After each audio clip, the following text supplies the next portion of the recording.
ሰላም ጤና ይስጥልን ክቡራትና ክቡራን የአዲስ ምንጭ ቤተሰቦች እንዴት ውላችኋል? በያላችሁበት የከበረ ሰላምታችን ይድረሳችሁ። ይህ በመምህር ታዬ ቦጋለ የተዘጋጀ በአዲስ ምንጭ ሚዲያ ላይ በየዕለቱ የሚቀርብ መራር እውነቶች በተጨባጭ እውነት የሚገለጡበት እቅጭ ቅጯን የተሰኘ መርሃ ግብር ነው።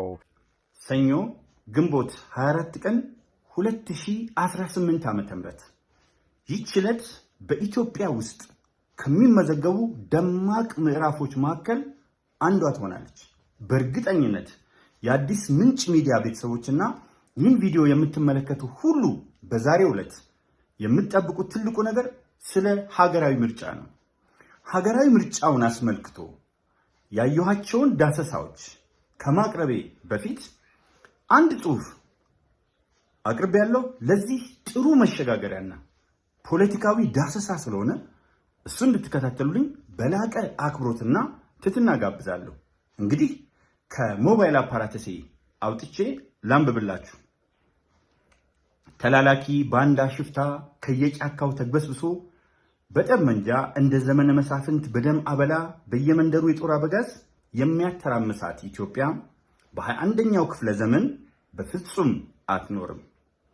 የሰለጠነ አመለካከትና ሐሳብ ያለው ቢኖር ጠንካራ ፓርቲ መስርቶ ድንቅ ማኒፌስቶ አዘጋጅቶ አባላት መልምሎ አሰልጥኖ በምርጫ ውይይት የህዝብን ቀልብ ገዝቶ እንደ 1997 የጦፈ የሐሳብ ሙግት ብቻ አድርጎ በምርጫ ብቻ ወደ ስልጣን ይመጣል። የኢትዮጵያ ህዝብ በተሻለ ደረጃ ለመምከርና የጸናችውን ሀገር የበለጠ ለማደራጀት የሃይማኖት አባቶችና ሊቃን፣ የሀገር ሽማግሌዎች፣ የባህላዊ አደረጃጀት መሪዎች፣ ኡጋዞች፣ አባገዳዎች፣ ሀደሲቄዎች፣ ወጣቶች፣ ሴቶች፣ ምሁራን፣ 80+ ማህበረሰብ ትውልደ ኢትዮጵያዊ ዳያስፖራውን ጨምሮ አጀንዳ እየሰበሰበ ታላቋን ኢትዮጵያን በሚመስል ወካይ ሞዴል ነገን ዛሬ ላይ ለመስራት እየተጋ ነው። በተጻራሪው ቨርሰስ በምንም መልክ በአንጻሩ የዛሬ 50 ዓመት በ1960ዎቹ በቀይ ሽብርና ነጭ ሽብር ደም አፍሶ ከሀገር የፈረጠጠ አፍስሶ ብቻ ሳይሆን አስፈስሶ ከሀገር የፈረጠጠ 27 ዓመት ሙሉ ወደብ በመሸጥ ህዝብን በብሔር በመክተፍ ወገንን ከወገን በማናከስ እንደ ቅኝ ገዢ ብቻ ሳይሆን ኮዳ በማንጠልጠል ጥፍርን በፒንሳ በመንቀል በተለያዩ የቶርቸር አይነቶች ሰውን በማሰቃየት በክቡሩ የሰው ልጅ አፍ ላይ ሽንት በሴቶች በማሸናት ሀገር የሸጠ ከሃዲ ቡድን የ1997 ዓ.ም ደም አፋሳሾች እነ ትግራይ ትስዕር ማንን ኢትዮጵያን፣ አማራ ያሸንፋል ማንን ኢትዮጵያን፣ ኦሮሚያ አውት ኦፍ ኢትዮጵያ ከማን ከኢትዮጵያ ኢትዮጵያን ለማፍረስ ከሰይጣንም ጋር ቢሆን እንሰለፋለን ብለው ከግብፅ ሻዕቢያና ሱዳን መንግስታት ጋር የተሰለፉ ጫካ ገብተው ተማሪ መምህራን የአብነት ተማሪዎችን የረሸኑ ምርጫ ብትመዘገቡ ምርጫ ብትመርጡ እንረሽናቸዋለን ያሉ ሴቶችን የደፈሩ ተሽከርካሪ ያስቆሙ የንጹሃንን ህይወት የሚቀጥፉና የቀጠፉ ሙክት የሚዘርፉ በ11 ቁጥር ምስማር ደም እያፈሰሱ የገደሉ ህዝብን እንደ ህዝብ በአዋራጅና አጸያፊ ሁኔታ አንበርክከን አባታችን ቤተ መንግስት እንገባለን ያሉ የትምክተኛና ጠባብ አመለካከት ተሸካሚዎች ወዘተርፈ እና ከዩጋንዳ ወደ ምዕራቡ ዓለም የሚያማትሩ በቀድሞው ጠቅላይ ሚኒስትር በሟቹ መለስ ዜናዊ ባለቤት አዜብ መስፍን እንዲሁም በኢትዮጵያ ጠላቶች የገንዘብ ድርጎ የሚሰፈርላቸው የዩጋንዳ ተስፈኞች አሊያም በምዕራቡ ዓለም ተጎልተው አንድም ለግሪን ካርድ አንድም የየውጭ ሀገር ዜግነት ለማግኘት ራሳቸውንም ሆነ ቤተሰቦቻቸውን በአክቲቪስትነት ረብጣ ዶላር እየዋገቱና እየቀፈሉ አንደላቀው ለመኖር አስቻይ ሁኔታ ስለተፈጠረላቸው ወዘተርፈ በስነ ልቦና ማህበራዊ መስተጋብር አኗኗር ከሀገር መራቅ መጀመሪያውኑ ትራውማ የፈጠረባቸው በፖለቲካው መስክም ባይፖላር ዲስኦርደር የተጣባቸው ከጅምሩ ናርሲሲስቲክ ፐርሰናሊቲ ዲስኦርደር የሚያሰቃያቸው የሀገር ሾተላዮች በሽግግር መንግስት ልክፍት በኢትዮጵያ እሴቶች በአንዱም የማይስማሙ የሽግግር መንግስት የሚል ሐሳብ የለከፋቸው በኢትዮጵያ እሴቶች ግን ኢቭን ሌላው ቀርቶ ኢትዮጵያ በምትባለው ስያሜ የማይስማሙ በኢትዮጵያ ሰንደቅ ዓላማ የማይስማሙ በኢትዮጵያ ታሪክ ብቻ ሳይሆን በታሪክ ዘመን አጀማመር የማይስማሙ በፖለቲካው አራምባና ቆቦ ሰሜን ዋልታና ደቡብ ዋልታ የሆኑና እርስ በርሳቸው የሚጋጩ ሆኖም ግን የጠላቴ ጠላት ወዳጄ ነው በሚል የህዝብን ወዳጅ የህዝብ ጠላት አድርገው የተሰለፉ እነዚህ በአጠቃላይ በተዛነቀ አኳን ሀገራችን ኢትዮጵያ እንዲያፈርሱ አንፈቅድም። በውጭ ሀገር በተዘፈዘፉ የኢንተርኔት ተቃውሞ አውደ ትዕይንት ውስጥ እስቲ አንድ ሴት አይታችኋል? የኢንተርኔት የተቃውሞ አደባባይ አውደ ትዕይንት ብለው በኢንተርኔት መሰብሰብ በሚቻልበት ዘመን እነዚህ ሰዎች ከዚህ በኋላ ገፍተን አቅጣጫ አሳይተን አመላክተን እንደ ሰው ጥቂት እንዲያስቡ ካላደረግናቸው በስተቀር አንድ ሴት እነሱ ስብስብ ውስጥ አለ? አንድ ወጣት እነሱ ስብስብ ውስጥ አለ ወይ? የወጣት እድሜ በፖለቲካው ኖሮ ወጣት ነን ካላሉ በስተቀር አንድ ሐረሪ፣ ጋምቤላ፣ ቤንሻንጉል ጉሙዝ፣ ሲዳማ፣ ሌሎች የኢትዮጵያ ማህበረሰቦችን የሚወክል አስተሳሰብ አይታችኋል? አንድ እውነተኛ ሙስሊም መካከላቸው አለ ወይ? አንድ ከሶማሊ ነኝ የሚል የጥቁር ዶላር አዘዋዋሪ፣ የዓለም አቀፍ ሽብርተኝነት ተዋናይ፣ ሴቶችን ወደ ውጭ ሀገር የሚያስልክ በዚህ ኑሮውን የመሰረተ ሽማግሌ ካልሆነ አንድ ኢትዮጵያዊ መልክ ኢትዮጵያዊ ስብጥር እዛ ውስጥ አይታችኋል? ኖታቶል። ስለዚህ እነዚህ ሰዎች በአጠቃላይ ስትመለከቷቸው ምንድን ነበረ በሚዲያዎቻቸው የሚያሰራጩት? በ21ኛው ክፍለ ዘመን እነሱ የተቀመጡባቸው ሀገሮች ውስጥ ብቸኛው ማሸነፊያ መንገድ ምርጫ ነው። በምርጫ ብቻ በተቀመጡባቸው ሀገሮች ውስጥ በምርጫ ብቻ ነው። ሁለተኛው በደንብ አድርጌ የማነሳላችሁ ነገር ምክክር ነው። የምክክር ኮሚሽኑ በውስጡ የያዛቸውን ነግሬያቸዋለሁ። የሃይማኖት አባቶችን ኢትዮጵያ ያከብራል። የሃይማኖት አባቶች በምክክር ኮሚሽን ውስጥ አሉበት። አንድ ሁለተኛ የሀገር ሽማግሌዎችን ያከብራል። የሀገር ሽማግሌዎች በምክክር ኮሚሽን ውስጥ አሉበት። ሶስተኛ ከዳያስፖራው አብዛኛው ከ90% በላይ ትውልደ ኢትዮጵያዊ ቢሆንም ሀገሩን የሚወድ ነው። ከነዚህ አጀንዳ አሰባስቧል። ከዚህ ውጪ ከየትኛውም የህብረተሰብ ክፍል ከአርብቶ አደሩ፣ ከአርሶ አደሩ፣ ከፐብሊክ ሰርቪስ ሰራተኛው በየዘርፉ ከተሰማራው ከተቃዋሚ ፖለቲከኛው ጋር በጋራ ይወያያል። በሀገር ጉዳይ ይመክራል።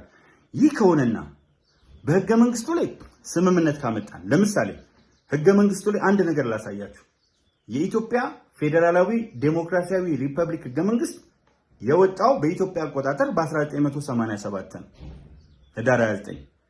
ከዛን ጊዜ ጀምሮ እስካሁን አንድም ማሻሻያ አልተደረገበትም። ይሄ ሁሉ የፖለቲካ ትርምስ እያለ፣ ይሄ ሁሉ የህዝብ ጥያቄ እያለ፣ የልሂቃን ጥያቄ እያለ በህገ መንግስቱ ላይ አንድም እንኳን ማሻሻያ ወይም አሜንድመንት አልተደረገበትም። ይህ ከህዳር ወር 1987 ዓ.ም ማሻሻያ ያልተደረገበት ህገ መንግስት አሁን ላለው ዘመን አይዋጅም። እንግዲህ በህገ መንግስት ላይ እንወያይ ሲባል መጀመሪያ አሜሪካን የምታክል ሀገር 50 ግዙፍ ስቴቶች ያሏት ራሷን የቻለች አህጉር የምታክል ከኢትዮጵያ ህዝብም እጅግ አነሰ ከተባለ ከሁለት እጥፍ በላይ 3 እጥፍ ገደማ የሆነ ህዝብ ይዛ 34 አንቀጽ ብቻ ነው ያለው ህገ መንግስቱ። የኛ ህገ መንግስት ግን 106 አንቀጾች ናቸው። ስለዚህ መጀመሪያ በአንቀጾቹ ብዛት ጭምር ውይይት ያስፈልጋል። ምንም ጥያቄ የለውም። አሜሪካን የምታክል ሀገር 34 አንቀጾች ይዛ ኢትዮጵያ 106 አንቀጽ የምትሸከምበት ምክንያት የለም። ሰብአዊ መብቶች የሚታወቁ ናቸው። እነሱን በምን መልክ ሼፕ አድርጎ አንድ ላይ ያሰባሰቡ ማሳጠር፣ ዴሞክራሲያዊ መብቶችን ሰብሰብ አድርጎ ማሳጠር ሲቻል ዘባተሎ ነው፣ ድሪቶ ነው። አንድ እሱ። ሁለተኛ ህገ መንግስቱ ሲጀምር የኢትዮጵያ ብሔሮች ብሔረሰቦችና ህዝቦች ባለን የተዛባ የታሪክ ግንኙነት የሚል ነቀርሳ ቃል አስቀምጦ ነው የሄደው። በምንም ተአምር የትኛውም ፖለቲከኛ የኢትዮጵያ ብሔሮች ብሔረሰቦችና ህዝቦች ግጭት አላቸው አይልም። ህዝብ ግጭት አለው አይልም።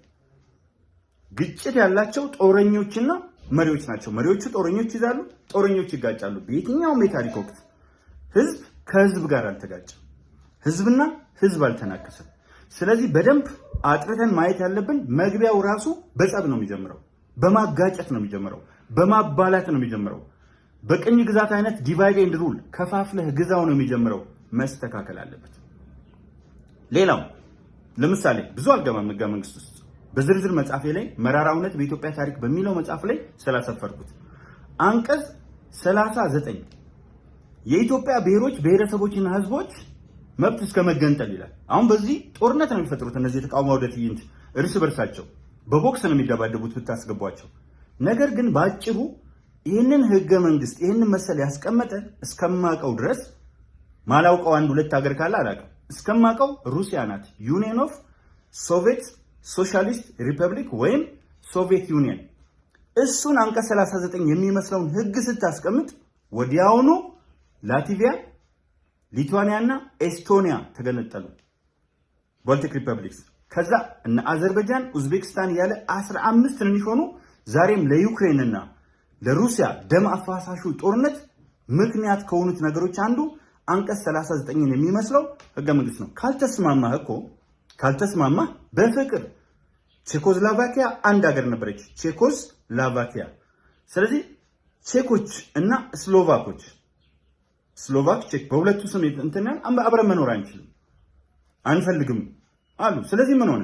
ቬልቬት አክት አወጡና በሰላማዊ መንገድ ያለ ደም መፋሰስ ሁለት ሆኑ። ዩጎዝላቪያ በከፍተኛ ደም መፋሰስ 9 ሆነች። ሱዳን አንቀጽ 39ን የሚመስል ህግ አላስቀመጠችም። ደቡብ ሱዳንና ሱዳን ተገነጠሉ። ኢትዮጵያ እንኳን አንቀጽ 39ን የሚመስል ህግ ልታስቀምጥ ቀርቶ አንድ ሰውና አንድ ጠመንጃ እስኪቀረን እንፋለማለን ብለው ይህንን ስላሉ ኤርትራ ከመገንጠል አልዳነች። ሶማሊያ ጎናችን ያለችው አንቀጽ 39ን የሚመስል ህግ አላስቀመጠች።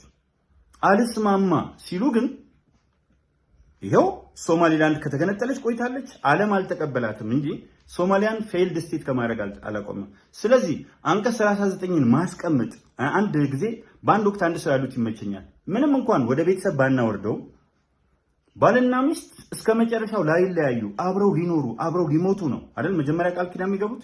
ካልተስማሙ ግን በተለያየ ሁኔታ አንዳንዶቹ በድብድብ አንዳንዶቹ በፍቅር እንደ ቼኮች ይለያያል፣ እንደ ቼኮችና ስሎቫኮች አለቀ። ስለዚህ አንቀጽ 39ን ባናስቀምጠውም አብረን መኖር ካልቻልን እንለያያለን። ስለዚህ ማስቀመጡ ምንም አይነት ጠቀሜታ የሌለው ፉርሽ የሆነ ህገ መንግስት ላይ ልጆች ሲመለከቱ ስለመለያየት እያሰቡ እንዲያድጉ የሚያደርግ ጦስ ጥንቡሳት ስለሆነ ይሄ መገታት አለበት። መሬት የህዝብና የመንግስት ነው ይላል። ነገር ግን መንግስት እንደፈለገ ያደርገዋል። ስለዚህ እንዲህ አይነት በጣም በርካታ ነገሮች ላይ ውይይት መደረግ አለበት። በእነዚህ በሚነሱ አጠቃላይ ሁኔታዎች አደረጃጀታችን ፕሬዚደንሻል ሲስተም ይሁን ወይስ ፓርላሜንታዊ ሲስተም ይሁን የትኛው በዚህ ምንድነው በቀላሉ ሊፈራቀቅ በሚችል ሁኔታ ውስጥ የትኛው መንገድ ብንተከተል ነው የሚሻለው? ለምርጫም ጭምር አሁን ዛሬ ምርጫ ላይ ነው ያለነው። ስለዚህ ለምርጫም ጭምር የትኛውን ብንከተል ይሻላል? መመካከር ይቻላል። ስለዚህ ይሄ መንግስት በአንድ በኩል የሰላም ሚኒስተር አስቀምጦ ነገር ግን በጥባጭ ሳለ ማን ጥሩ ይጠጣል? የሰላም ሚኒስቴር ይቅርታ በሚፈልገው ደረጃ እንዳይንቀሳቀስ የሆነበት ምክንያት እጅግ የሚገርመኝ ነገር ሰላም ይሄ መንግስት አውቆ ነው እንጂ ይላል አንዱ፣ አውቆ ነው እንጂ ሰላም ማስከበር አቅቶት አይደለም ይላል። መልካም ሰላም ማስከበር አቅቶት ካልሆነ ጥያቄ ልጠይቃችሁ። ደርግ ሰላም ማስከበር ስላልፈለገ ነው ህወሓት መታ ያሸነፈችው? በዓለም ታግዛ ነው።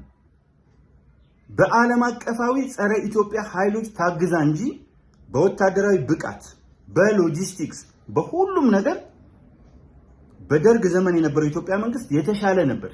ግን ዓለም በሙሉ ፊቱን አዞረበት። ምክንያቱም እነዚህ ህወሓታዊ ባንዳዎች፣ ሻዕቢያዊ ባንዳዎች ኢትዮጵያን ለማፍረስ በከፍተኛ ደረጃ ስለሚጠቅሟቸው ይህን አደረጉ። ባጭሩ ለማሳየት ምንጊዜ ማሸነፍ የሚቻለው እና በዘለቄታው ህዝብን መምራት የሚቻለው በጉልበት አይደለም፣ በፍቅር፣ በመከባበር፣ በአንድነት ስሜት። አሁን ይሄ አንዳንድ የማኔጅመንት መርሆች አሉ። ሰራተኛም ሲኖር ከከፋፈልከው ፊታቸውን ወደ አንተ አያዞርም የሚል በጣም ትልቅ ስህተት፣ ጠብደል ስህተት። ዲፈረንት ስኩልስ ኦፍ ቶት እንዳሉ አውቃለሁ፣ ግን ጠብደል ስህተት ነው። በአንድ መስሪያ ቤት ውስጥ ሰላም ፈጥረህ የተሻለ አሰራር እንዲኖር ከፈለክ ሰራተኛው እርስ በርስ የጎሪጥ የሚታይ ሳይሆን የሚግባባና በቤተሰባዊ ስሜት ሲሄድ ነው። ከቤተሰብ ጀምረህ ካልተግባባ በስተቀር ቤተሰብ አስቸጋሪ ነገሮች ይፈጠራሉ። ይህን ልበል። ስለዚህ ምንድን ነው ምክክር ሲባል ማናችሁ እናንተ ማናችሁ? መጀመሪያ ወደ ምክክር ኮሚሽን አንመጣም የምትሉ ሰዎች ማናችሁ? ወደ ምርጫ አንመጣም በሽግግር መንግስት ብቻ ነው የምትሉት ማናችሁ? ምክንያቱም የኢትዮጵያ ህዝብ አንቅሮ እንደተፋችሁ ታውቃላችሁ። አክንትፍ እንዳለ ምራቁን እንደለገደባችሁ፣ ጢቅ ብሎ እንደለገደባችሁ ታውቃላችሁ። ከጢቅም አልፎ እንደለገደባችሁ ታውቃላችሁ። ምርጫ ውስጥ ገብታችሁ ማሸነፍ የምትችሉበት አቅም የላችሁ። ይሄ በደንብ ቦልድ ሆኖ ሊሰመርበት የሚገባ ነው። በጭራሽ አቅም የላችሁ። ስለዚህ እንጂ እኮ ምህዳሩ ክፍት ነበር። ራሳቸው እንደተናገሩት ራሳቸው ዛሬ ውጭ ሀገር የተጎለቱ ሰዎች እንደተናገሩት ምህዳሩ ግን በአቋራጭ ወደ ስልጣን እንመጣለን የሚል ሰከን ብሎ ነገሮችን ያለማየት ካፍ እስከ አፍንጫ የሆነ አመለካከት ነው ራሳቸውን ዘብጥያ ውስጥ እንዲያገኙ ከዛ በኋላ በተለያየ አቅጣጫ ልቤን ኩላሊቴን ብለው ወይም ደግሞ በኬንያ በኩል ይድ እንደውም ነቀርሳ ነው የሀገር ተብለው ሄዷል። በተረፈ የቀይ ሽብርና የነጭ ሽብር ተዋናዮች ናቸው። እናንተ እሱ እንዳይነሳ አይዟችሁ አትፍሩ፣ እኛ ረስተነዋል። እሱ እንዳይነሳ ውጭ ሀገር ሆነው ያ እያስበረገጋቸው ያ የሰው ደም እያስበረገጋቸው ሀገር ካልበጠበጥኩ የሚሉ ናቸው። አሁን አያችሁ የኢትዮጵያ ሕዝብ በሚገባ አውቋል። ዛሬ ተመልከቱ። ወደ ዋናው ነጥብ ልሂድ። በሌሊት ህዝቡ እንደተለመደው በነቂስ የሚባለው ቋንቋ በጣም ይመጥነኛል። እንደተለመደው ወጥቶ ተሰልፈዋል። ብዙ ሰዎች ተሰልፈዋል። እና ወደ ተለያየ አቅጣጫ መንቀሳቀስ ብቻ ሳይሆን ደወልኩ። ስደውል የማገኘው መልስ ምንድነው? ሰልፍ ላይ ነን ነው። ሰልፍ ላይ ነን። ስትሄዱም ሰልፎቹን ታያላችሁ።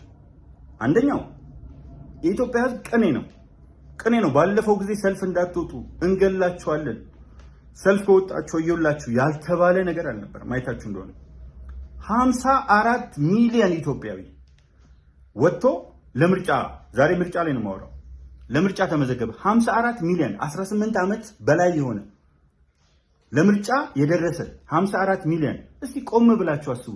54 ሚሊዮን ኢትዮጵያዊ ካንተ ያነሰ ያስባል ወይ? ውጪ ተቀምጠህ በስነ ልቦና ከኢትዮጵያ የተለያየ በማህበራዊ መስተጋብር በጭራሽ የማትገናኝ በማህበራዊ መስተጋብር ውስጥ ጭራሹን የሌለ በፖለቲካ አውድ ውስጥ የሌለ ዜግነት ስለቀየርክ በኢትዮጵያ ውስጥ የመምረጥም የመመረጥም መብት የሌለ ነገር ግን ኢትዮጵያን ለመበጥበጥ ኢትዮጵያን ለማተራመስ የተጋ ኃይል በከፍተኛ ደረጃ አሁን ኢትዮጵያን እየበጠበጥክ መቀጠል የማትችልበት እንደሆነ ስታውቅ ምን አመጣ? እዛ ጋር የሽግግር አጀንዳ የሚል ሌላው በኢትዮጵያ ሕዝብ ፊት በድፍረት ጽምዶ ብላችሁ ተነሳችሁ። ይህም ርዕስ በደንብ መነሳት ያለበት ነው። ከማን ጋር ነው የተጣመዳችሁት?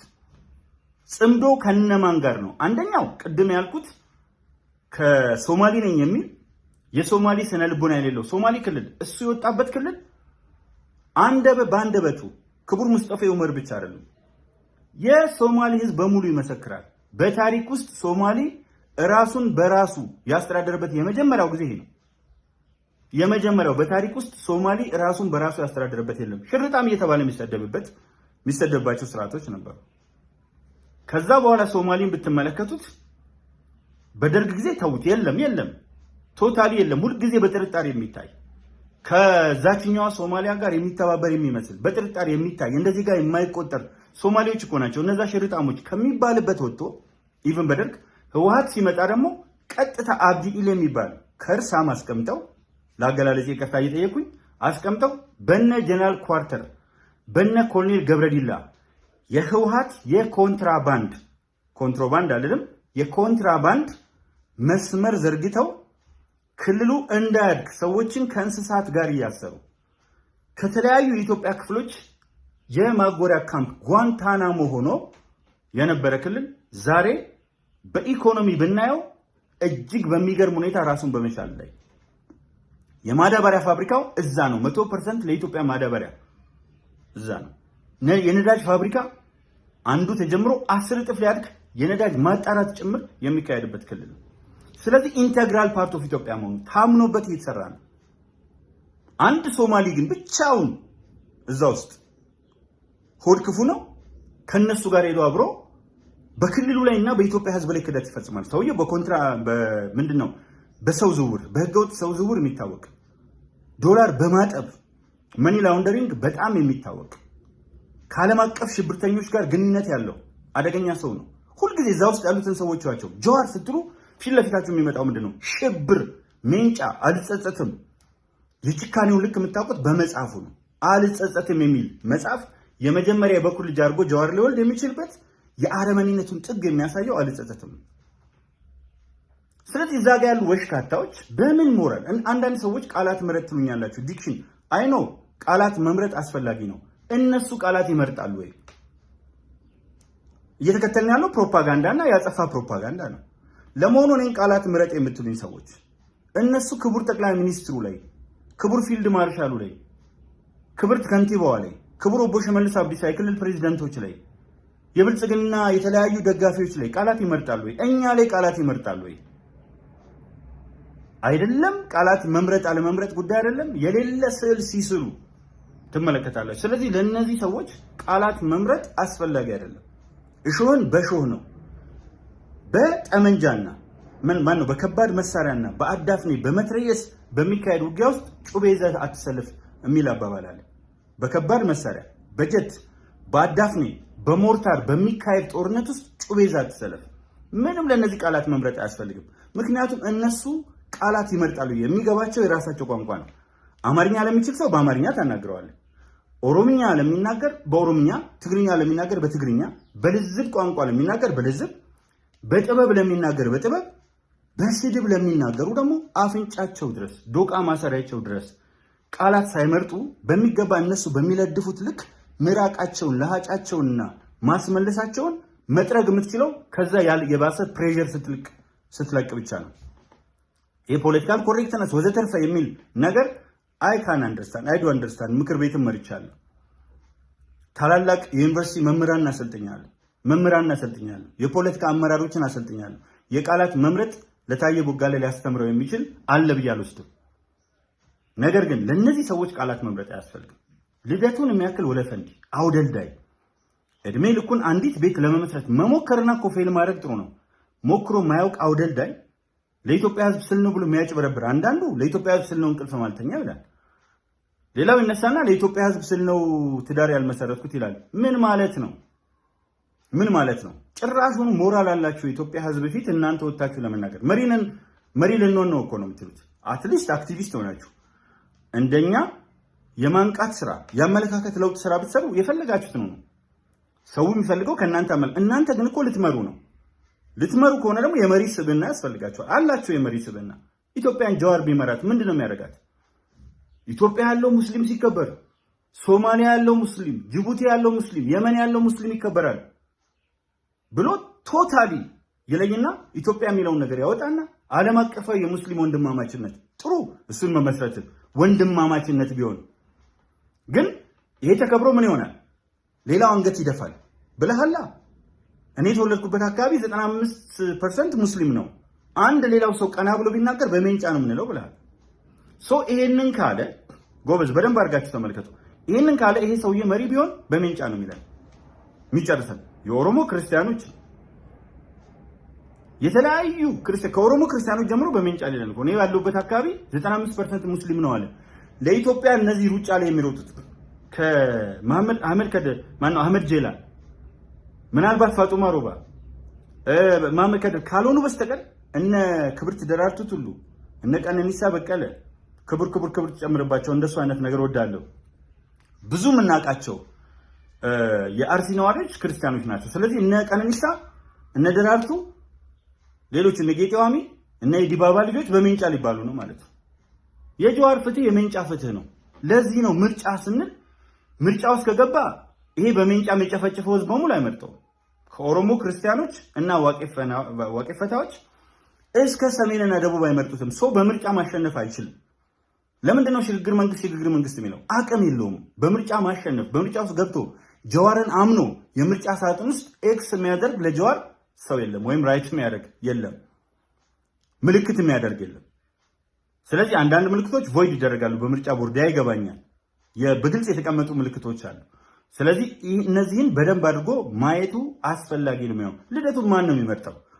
97 ወጣት ያስገደለ ደም ላስፈሰሰበት ላሊበላ ላይ ሆቴል የተሰጠው ሰውዬ ከሽፍ ያለው እኔ ክሹፍ ፖለቲከኛ ነኝ ብሎ ዶክተር አብይን ያህል ቅን፣ ዶክተር አብይን ያህል በህዝብ የሚወደድ የለም ብሎ ይሄን ቃሉን በአደባባይ አጥፎ እንደው እርጥብ ቂጣ እንኳን በሰል ሲል ነው የሚገለበጠው። ቂጣ ሳይበስል የተገለበጠ ሰውዬ ኢትዮጵያ ህዝብ ፊት ከሽፍ ያለው ያለ ከጅምሩ ጀምሮ አልተሳካልኝም ያለ ህዝብን ደግሞ የሰደበ የኢትዮጵያ ህዝብ አይችልም ማለት እንዴት ብትገምተው ነው ልጄ? የኢትዮጵያ ህዝብ ውስጥ እኮ የዩኒቨርሲቲ መምህራን አሉ። የኢትዮጵያ ህዝብ ውስጥ የሃይማኖት አባቶች አሉ። ልደቱ ሲኖዶስ ውስጥ ያሉ ታላላቅ ሰዎች፣ የእስልምና ኡስታዞች፣ ኡጋዞች የተለያየ ተንትነው ፖለቲካውን ሊያሳዩ ይችላል። ለለውጥ የተዘጋጀ አይደለም፣ የባከነ ህዝብ ነው። ንግግር በጣም የኢትዮጵያን ህዝብ እንዴት እንዳስቆጣ ተመልከት።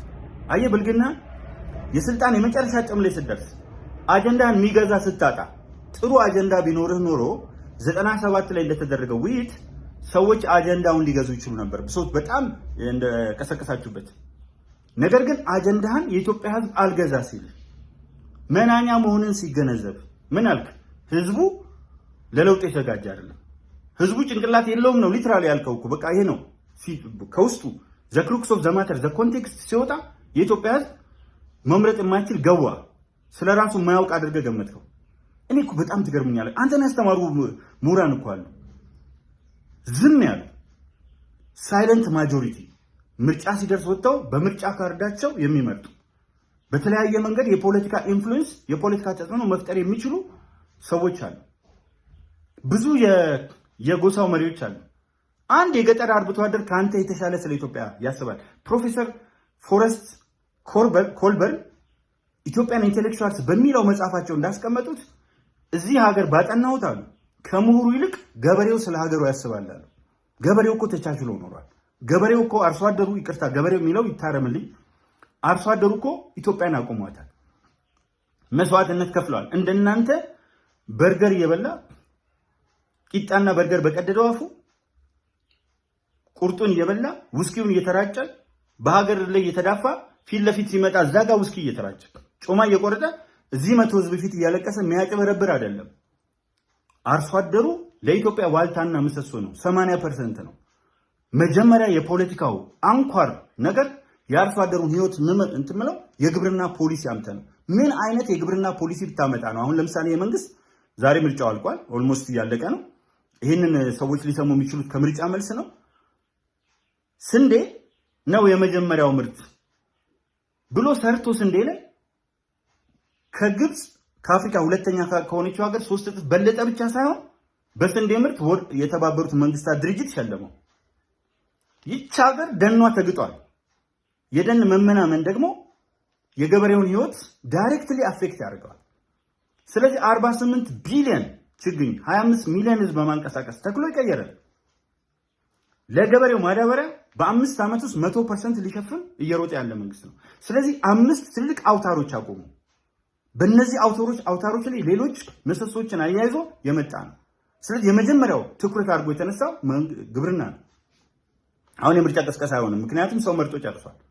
ይሄ ቪዲዮ የሚተላለፈው አሁን እየቀረጽኩት ያለሁት እንግዲህ ከቀኑ 7 ሰዓት ላይ ነው። ስለዚህ ከዛ በኋላ የሚመጣውን ደግሞ አብረን እናያለን። ስለዚህ ምን እየሆነ ነው ተመልከቱ። ግብርናው ላይ በጣም እየሰራ ነው፣ በጣም ከሚፈልገው በላይ። ሌላው ትልቁ መንግስት እየሰራ ያለው ኮንስትራክሽን ላይ። ያለ ኮንስትራክሽን እድገት የለም። ኮንስትራክሽንን በተመለከተ ደግሞ እንደዚህ መንግስት ዓለም አቀፋዊ ደረጃቸውን የጠበቁ መንገዶች የሰራ የለም። ስለ ምርጫ አይደለም እናወራው። ስለዚህ እናንተ ከዚህ የተሻለ ኮንስትራክሽኑን በዚህ መልክ እናሳልጣለን፣ ይሄን ያህል በጀት አለን፣ ገንዘብ በዚህ ደረጃ ጀነሬት እናደርጋለን፣ ለሰራተኛው እየከፈልን ድሆችን እየመገብን ተማሪዎችን እየመገብን የተማሪዎች ዩኒፎርም እየገዛን ገበታ ለሀገር፣ የሌማት ትሩፋት፣ ማዕድ ማጋራት፣ ገበታ ለትውልድ ከሚለው በላይ ጊዜያዊ ችግሮችን በጊዜያዊነት እየፈታን ለዘለቄታው ግን ህዝቡ በተረጂነት ሳይሆን በስራ እንዲኖር የስራ ዕድሎች እየፈጠርን አሁን እንዳለው ከዚህ በላይ እንሰራለን ብላችሁ ከዚህ በላይ ስለመስራታችሁ ማሳየት ነው። ኮንስትራክሽኑ እያንዳንዱ ከተሞች ስማርት ከተሞች ምን እንደሚመስሉ፣ ሳተላይት ሲቲ ምን እንደሚመስል፣ ማህበረሰቡ እንዴት አድርጎ በመኖሪያ ቤቶች ውስጥ መኖር እንዳለበት 580 ሺህ ቤቶች ነው አዲስ አበባ ከተማ አስተዳደር በዚች አጭር ጊዜ ውስጥ የሰራው። 1.5 ሚሊዮን ቤቶች ሰራለሁ ብሏል። በሚቀጥለው ካልሰራ እንጠይቀዋለን። 1.5 ሚሊዮን ብለህ ቃል ገብተህ ነበረ፣ አልሰራልንም። ማዳበሪያ 100% ብለህ ነበር፣ አልሰራልንም። ማሳየት መጠየቅ እንችላለን። 5 ዓመት ነገ ነው። ትናንትና ከመስከረም 30 በኋላ መንግስት የለም ብላችሁ ከ5 ዓመት በኋላም ይሄው ሽግግር መንግስት እያላችሁ የምታንቋርሩ ከሆነ 5 ዓመት ነገ ናት። ነገር ግን ምንድነው ፍላጎታችሁ? ኢትዮጵያን የማትፈርስ ሀገር፣ የጸናች ሀገር ለማፍረስ ነው።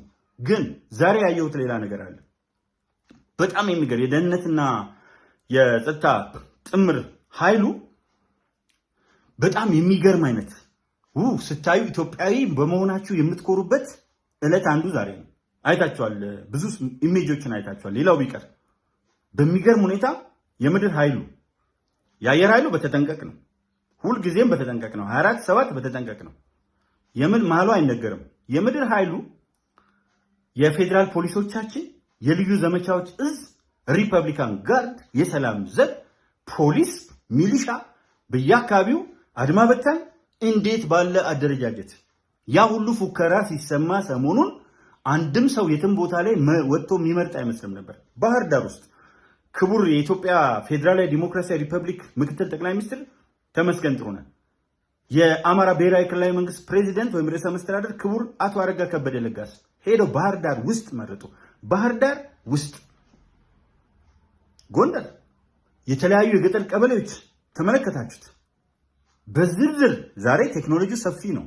ባጭሩ ከአማራ ብልጽግና፣ ከአማራ ኮሚኒኬሽንስ፣ ከአማራ ሚዲያ ኮርፖሬሽን፣ ከኦሮሚያ ኮሚኒኬሽን፣ ከኦሮሚያ ፕሬዚዳንት ጽሕፈት ቤት፣ ከኦሮሚያ ብልጽግና ፓርቲ ከእያንዳንዱ ይህንን ውሰዱና ሁሉም ክልል ውስጥ አስቀምጡት። በጣም ትኩረት የምሰጠው ሁለቱ ላይ ነው። አትመርጡም ብለው ወሸኔ እና ወፋኖ፣ ይሄ ከፊት ወያኔ ነው። እነሱኞቹ የፎገሉት ብዙ ነገር ነበር ያሉት። ወትሮም ጀግናንን የሚወዳደረን የለም፣ እንደኛ ውጊያች የሚችል የለም፣ ፊሽካ እየነፉ በዛ ጋር እየሮጡ የሚሉ ሰዎች ይሄው ወጣ። ፌዴራል ፖሊሱ ግጠሙት። ይሄው ሪፐብሊካን ጋርዱ ጀግኖቹ የኢትዮጵያ ሕዝብ ክንዶች ብቅ ሲሉ ህምጥ ግቡ እስምጥ አይታወቅም። ከቀበሮና ከጅብ ጋር እየተጋፋችሁ ዋሻ ውስጥ ትገባላችሁ። አሉ ትልቅ ዋሻዎች፣ ትልልቅ እዛ ዋሻ ውስጥ ትደበቃላችሁ። ቀሚስ ለብሳችሁ ደረታችሁ ላይ ብርቱካን አድርጋችሁ ሴት መስላችሁ ሻሽ አስራችሁ ወይም ጀለቢያ ለብሳችሁ ትሄዳላችሁ። ጀግኖቹ በሌሉበት ቦታ ግን ጥቂት ኃይል ሲንቀሳቀስ ሺህ ሆናችሁ በባንዳዎች ተመርታችሁ። አሁን ባንዳ ይለቀማል። ደስ የሚለው ነገር አሁን ምርጫ እያለቀ ነው። ስለዚህ ባንዳው በደንብ አድርጎ ይለቀማል። አሁን በወረንጦ ይለቀማል። ባንዳ ሆነ እያጭበረበርክ አንድ እግርህን ብልጽግና ውስጥ አንድ እግርህን ሸኔ ውስጥ አድርገህ አትኖራት። ቀጣይ 5 ዓመት ዩቢልሲ አንድ እግርህን ብልጽግና ውስጥ አንድ እግርህን ፋኖ ተብየው ወለፈንዲ ጃውሳ ውስጥ ነክረህ አትኖራትም። እርግጠኛ ሆኜ ነው የምነግርህ። አሁን የኢትዮጵያ ሕዝብና የሚመረጠው መንግስት የትኛው መንግስት ይመሰረታል? አሁን እንዲህ አይደለም፣ ምርጫው ይወስነው። ከሚመሰረተው መንግስት ጋር ግን በእርግጠኝነት የኢትዮጵያ ሕዝብ የሱ ጠላቶች የሆኑትን የማጥራት ሂደት ይሄዳል። ስለዚህ ዛሬ ምርጫውን ስንመለከት ለምንድን ነው ወደ ምርጫ የማይመጡት የሚለው ጥያቄ ነው መመለስ ያለበት። ለምን ወደ ምርጫ አልመጡም?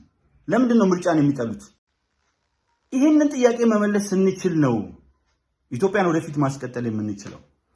ተመልከቱ፣ እነሱ ያሉበት ሀገር ብቻ አይደለም።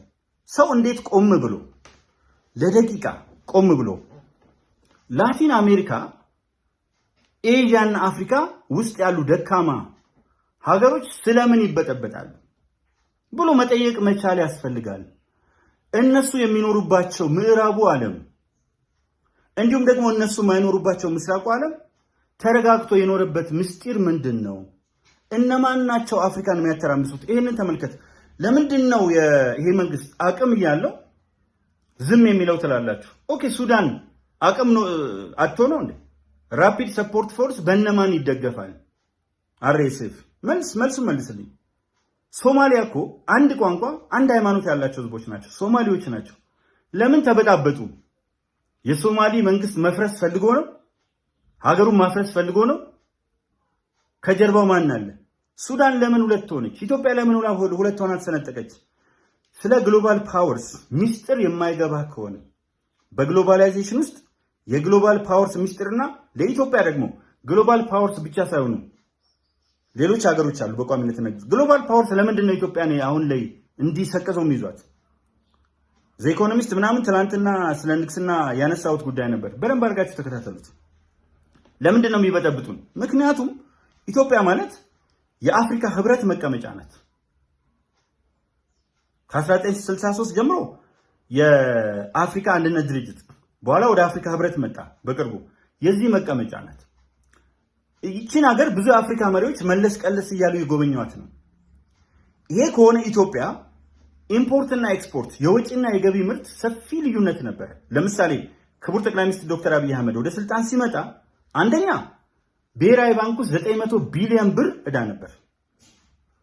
ሁለተኛ ከበጀቷ 59% ከበጀቷ ላይ ለውጭ ዕዳ ነው የምትከፍለው። ሶስተኛ ህወሓት እኮ ለቃ ሄደችው መክፈል ስላቃታት መጨረሻ ሰዓት ላይ ካዝናው ባዶ ስለሆነ። ከዚህ ተነስቶ 900 ቢሊዮን ብር ዕዳ ከነበረበት ወደ 10 ትሪሊዮን ተቀማጭ በኢንቨስትመንት ሆልዲንግ እና በተቀማጭ ማምጣት ትሪሊዮኖች።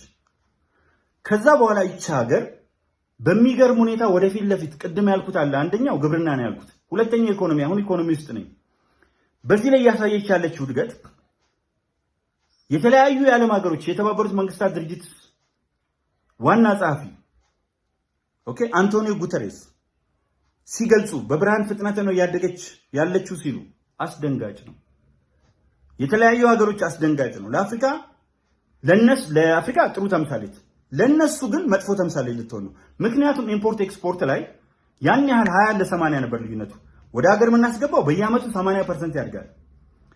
ከሀገር የምናስወጣው እራሳቸው ህዋቶች የተናገሩት በየአመቱ 20% ብቻ ያድጋል።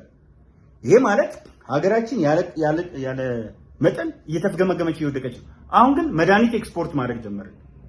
ቡና 3 ቢሊዮን ዶላር በአመት ኤክስፖርት ማድረግ ጀመረ።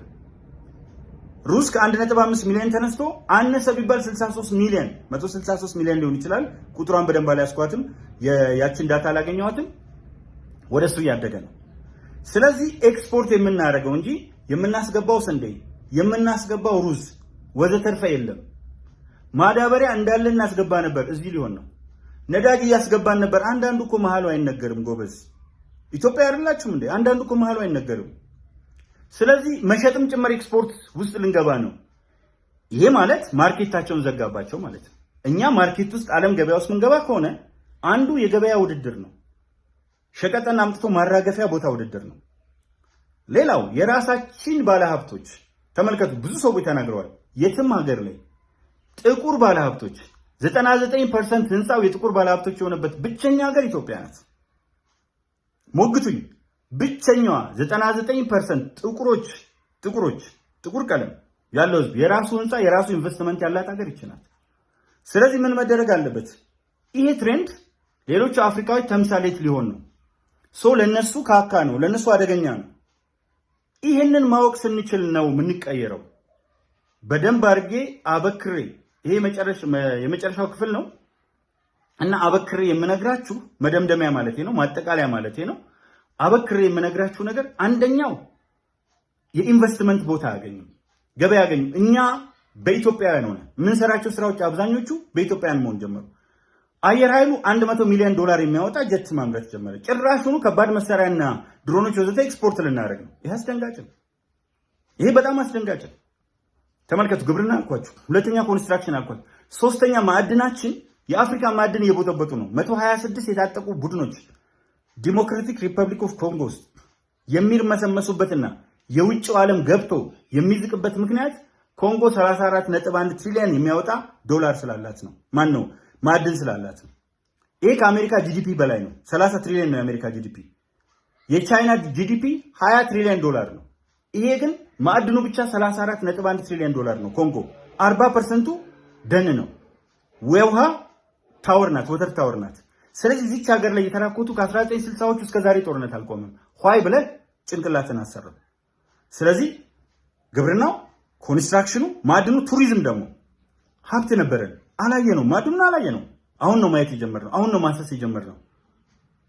ቱሪዝሙ በከፍተኛ ደረጃ 1.3 ሚሊዮን ሰው በአመት እየወሰደ ነው። በአመት ውስጥ በዚህ አመት ብቻ በ9 ወር 200 ጉባኤ ተካሂደው ነበር። አሁን እስከሚያልቅ ቡክ ከተደረጉት ጋር 250 ዓለም አቀፋዊ ጉባኤዎች ይካሄዳሉ። በሚቀጥለው አመት ሲኦፒ 32 ዓለም አቀፍ ጉባኤ፣ ለየት ያለ ጉባኤ 80,000 ሰው ይመጣበታል። ይሄ ቱሪዝሙን እንዴት ያሳድጋል? ይሄ ገቢ ምንጫችንን እንዴት እንትያ የዶላር ምንዛሪው እንዴት ይሄ አስደንጋጭ ነው ለነሱ። የመጨረሻው ኤአይ ኢንፎርሜሽን ኮሚኒኬሽን ቴክኖሎጂ ማለት ነው። በጥቅሉ ከማከሉ ኤአይ አለ። ስለዚህ ከአፍሪካ ትልቁ የሳይንስ ሙዚየም ኢትዮጵያ ውስጥ፣ ከአፍሪካ የመጀመሪያው ኤአይ ዩኒቨርሲቲ ይሄው ኦን ደ ዌይ ኢትዮጵያ ውስጥ። ይሄ ያስደነግጣቸዋል። 5 ግዙፍ። ከዛ ደግሞ በሁሉም ሴክተር መስሪያ ቤቶች ለውጥ አምጥተዋል። ትምህርት ላይ ለእናንተ አልነግራችሁ። ጤና ላይ ጭራሽ ሆኖ በኤአይ የሚታገዝ ላፍቶ የተሰራው የሳይንስ ሙዚየም አለ።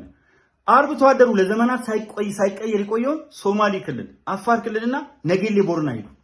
ቦረና ዞን እና ምስራቅ ቦረና ዞን 13 ጠቅላይ ሚኒስትሩ 13 ፖስት ለመጀመሪያ ጊዜ በአንድ ኢሹ 13 ፖስት በጣም ከመደሰታቸው የተነሳ ምክንያቱም አርብቶ አደር በዚህ ደረጃ ሊለወጥ ቀርቶ ዞር ብሎ አይቶት የሚያውቅ የለም። አርብቶ አደሩ ጋር የተሰሩትን ስራዎች ክቡር ጠቅላይ ሚኒስትሩ ገጽ ላይ ሄዱና ታዘቡኝ። 13 ፖስቶች አሉ። ስለዚህ እነዚህ ስትመለከቱ ይሄንን ለማኮላሸት ሁልጊዜ ምርጫ ሳይሆን ሁልጊዜ ምክክር ሳይሆን ሽግግርና ጠብ መንጃ ለመንከስ ይሞክራሉ። እባካችሁ ጠብ መንጃ ነካሾች ተወናብዳችሁ የገባችሁ ከላይ ያሉት ለዝርፊያ ስለሚያመቻቸው ነው። ህዋቶች በኤክስካቬተር ምሽግ ቆፍረው በኤክስካቬተር ወርቅ እያወጡ በመቶ ሺዎች ወጣቶች ህይወት እንዲቀጠፍ ምክንያት ሆነው አሁንም ደግሞ አፈሳና ምልመላ እያደረጉ ነው። በተጨባጭ ያታችኋል። እነ ዘመነ ካሴት ነው ያለው። ምሬ ወዳጆ ፊት ለፊት ይገኛሉ ወይ? ምን እያደረጉ ነው ያሉት? ከማን ጋር ነው እየሰሩ ያሉት? የት ሄደው ነው የሚታከሙት? መልሱን ለእናንተ። ኢትዮጵያ ወዳጆች ጋር ሄደው ነው ወይ? ለኢትዮጵያ ሉዓላዊነት፣ ለኢትዮጵያ ብሔራዊ ጥቅም፣ ለኢትዮጵያ ብሔራዊ ክብር ከሚያስቡ ጋር ነው ወይ ያደረጉት? የነሱ ዲፕሎማሲ ከማን ጋር ነው? ኢትዮጵያ ዲፕሎማሲ ከማን ጋር ነው? በዝርዝር ወደፊት በተለያዩ ርዕሰ ጉዳዮች ላይ እነጋገራለን። ፈጣሪ ኢትዮጵያን ይባርክ።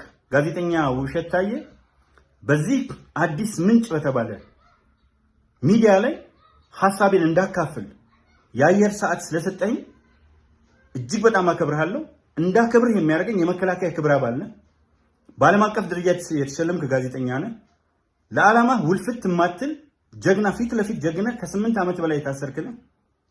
ለሰብአዊ መብት በመታገል ብቻ ኢትዮጵያን በጣም እንደምትወድ አውቃለሁ። የሥነ ምግባር ሀብታም ነህ። እድል ስለሰጠኝ አይደለም መመስከር ስላለብኝ ነው።